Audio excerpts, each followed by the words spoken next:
The Three Brothers and the Forgotten Games. Johann, Jaden, and Mikhail were three lively brothers who loved playing. But lately, something was different. They no longer found joy in their toys, and their video game time was strictly limited.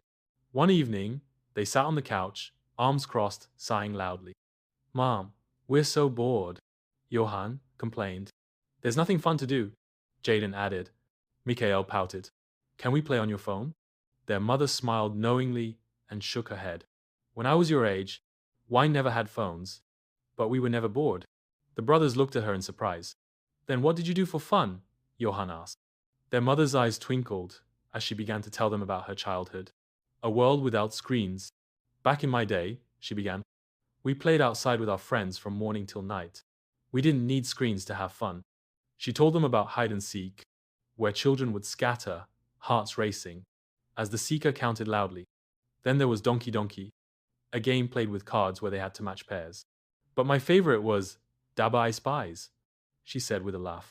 We would place an empty container on the ground, and the seeker had to stand on it inside a chalk circle while others hid.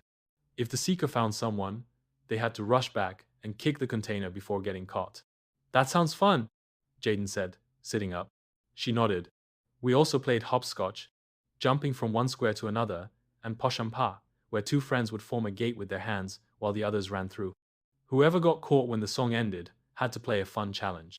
The brothers' eyes widened. And then? Johann asked eagerly. Oh, we had even more games, she continued. There was Ham Cheeseburger, a hand-clapping game full of rhythm and laughter. And during summer vacations, we would wake up early, grab our water bottles and snacks, and go on long cycling adventures. Whoa, that sounds amazing, Mikhail exclaimed. And let's not forget Sakli also called Chain Chain. The game started with one person catching others, and as they got caught, they joined hands to form a long chain. The last person left uncaught was the winner.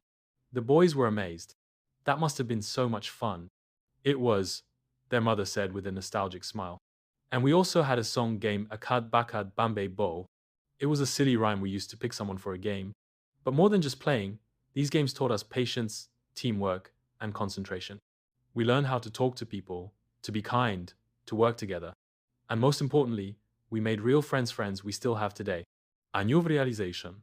Johann, Jaden, and Mikhail thought about this for a moment. But now kids only play on screens, Jaden said quietly. Even when they meet in person, they don't talk much. Exactly, their mother said. Today, children can play for hours in the virtual world, but they don't even say hello when they meet in real life. Mikhail looked up. Maybe that's why we don't feel excited anymore. Johann nodded. Yeah, we're missing out on real fun. Their mother smiled. Would you like to try some of these games? The brothers looked at each other, grinning. Yes, they shouted together. That weekend, their mother gathered a few of their neighborhood friends and taught them all the games from her childhood. Laughter echoed through the streets as they ran, jumped, and played just like she once did. And for the first time in a long while, Johann, Jaden, and Mikhail felt something they hadn't in a while. True joy. Moral of the story, real fun isn't found on screens, but in the simple joys of playing, laughing, and making real connections with others.